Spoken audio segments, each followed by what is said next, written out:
बहुत स्वागत है। यदि आप हमारे YouTube चैनल पर पहली बार आए हैं तो चैनल को लाइक, सब्सक्राइब एंड शेयर जरूर करें, जिससे हमारे हर वीडियो का नोटिफिकेशन सबसे पहले पहुंचे आपके पास।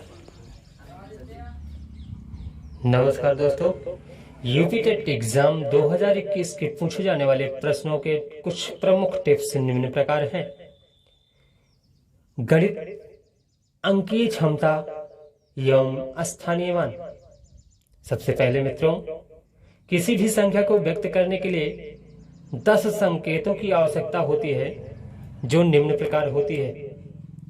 यह है 0, 1, 2, 3, 4, 5, 6, 7, 8, 9 का प्रयोग किया जाता है। इन्हें अंक कहते हैं। एक या एक से अधिक अंकों के समूह को संख्या कहा जाता है। एक या एक से अधिक अंकों के समूह को संख्या कहा जाता है। किसी भी संख्या को लिखने के लिए अंकों को दाएं से बाएं की ओर क्रमशः इकाई, दहाई, सैकड़ा, हजार, 10,000, लाख, 10 लाख, करोड़, 10 करोड़ आदि स्थानों पर स्थापित करके किया जाता है।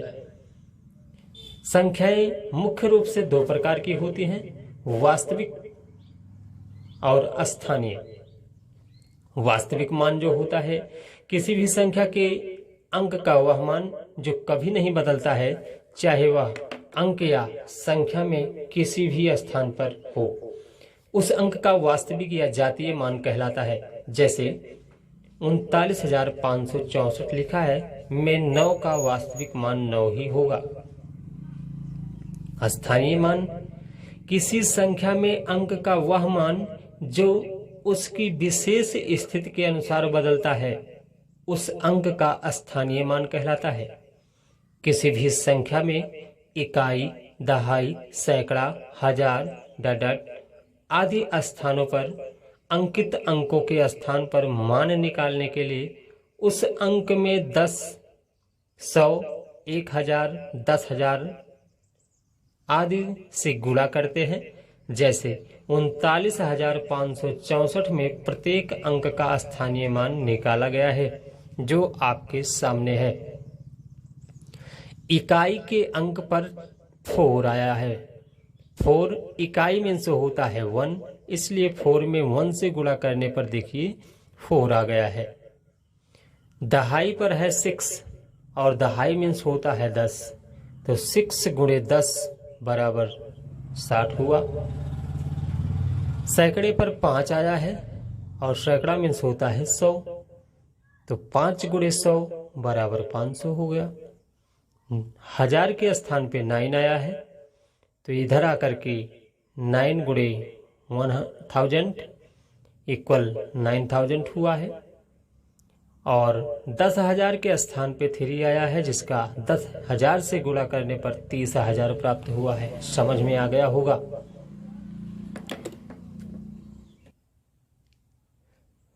पूर्ण संख्या।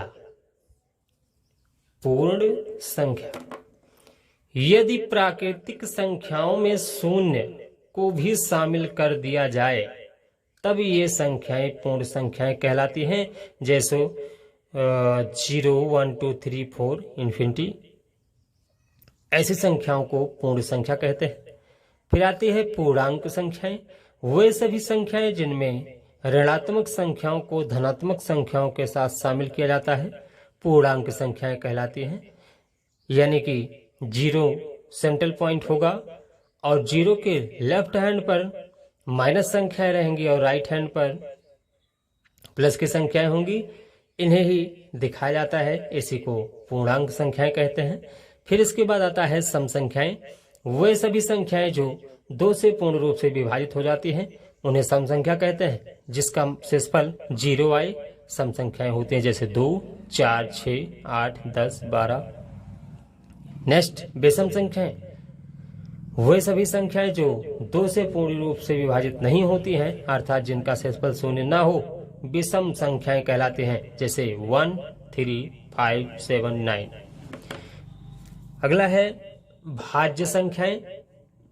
वे संख्याएं जो एक व स्वयं के अतिरिक्त कम से कम किसी एक संख्या और संख्या से विभाजित हों, भाज्य संख्याएं कहलाती हैं, जैसे 4, 6, 9, 10, 25 आदि। अभाज्य संख्याएं वह सभी संख्याएं जो एक व स्वयं के अतिरिक्त किसी भी अन्य अंक से विभाजित ना हो, अभाज्य संख्याएं कहलाती हैं, जैसे 2, 3, 5, 7 आदि। परिमेय संख्या वह सभी संख्याएं जो p/q यानी भिन्न के रूप में लिखी जाती हैं, परिमेय संख्याएं कहलाती हैं, जैसे 3/8, 11/13, 9/11 etc। अपरिमेय संख्याएं वे सभी संख्याएं जिन्हें p/q भिन्न के रूप में नहीं लिखा जाता है, अपरिमेय संख्याएं कहलाती हैं, जैसे √3, √5, √7 etc। इसी नियम से संबंधित कुछ प्रश्न मैं आपके सामने रख रहा हूं, आप लोग भी ध्यान दीजिएगा प्रश्न पर।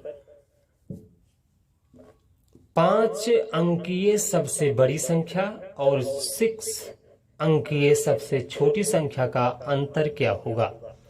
5 क्वेश्चन है, 5 अंकीय सबसे बड़ी संख्या और 6 अंकीय सबसे छोटी संख्या का अंतर क्या होगा। तो मेरे भाई 5 अंक की सबसे बड़ी संख्या 99,999 होती है और 6 अंक की सबसे छोटी संख्या 1,00,000 होती है।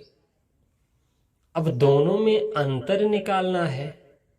अंतर निकालने का मतलब होता है घटाना। तो जो संख्या आपको बड़ी दिखाई दे उसको ऊपर लिख लीजिए और जो छोटी हो उसको नीचे लिख लीजिए, दोनों को घटा दीजिए। तो 1,00,000 में से 99,999 घटाने पे 1 आया है। उम्मीद है कि समझ में जरूर आया होगा ये क्वेश्चन। अगला है संख्या इतना लिखा हुआ है कि प्रत्येक 8 के स्थानीय मानों का अंतर क्या होगा। प्रत्येक 8, जैसे ये कहता कि प्रत्येक संख्या का स्थानीय मान क्या होता, तब हमको सबका निकालना पड़ता, लेकिन इसमें केवल 8 के लिए कह रहा है। तो हम पहले देखते हैं 8 किस किस स्थान पर है। तो पहला 8 आपका दहाई पे आया हुआ है और दूसरा वाला 10,000 पे आया हुआ है। तो जो दहाई के स्थान पर है उसमें लिखेंगे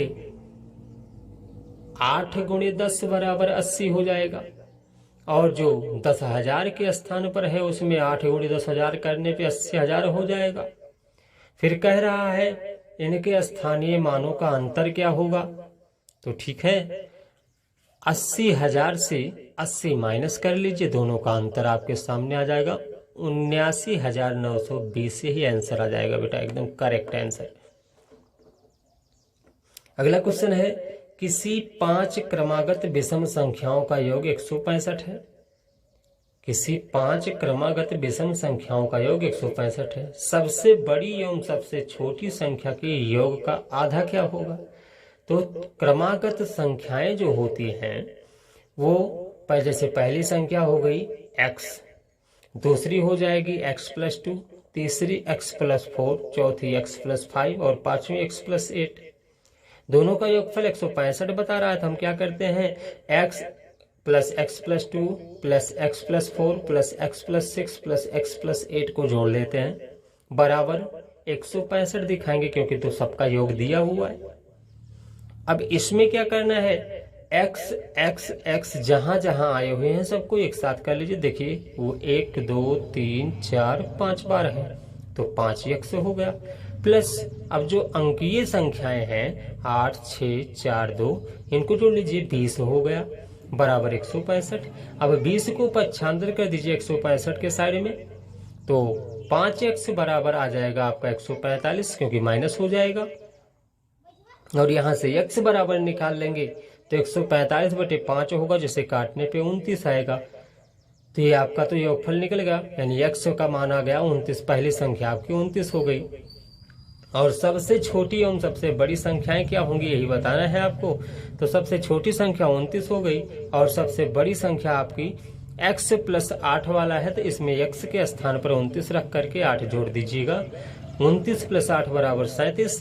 कह रहा है दोनों के योगफल का आधा क्या होगा, तो 29 और बड़ी संख्या है 37, दोनों को जोड़ लीजिए और आधा कर दीजिए। 29 और 37 जोड़ने पे 66 हुआ है, जिसे आधा करने पे 33 प्राप्त हुआ है। इस प्रकार से ये क्वेश्चन लगाने में बहुत आनंद आता है बेटा, लेकिन नियम आपको पता होना चाहिए। धन्यवाद।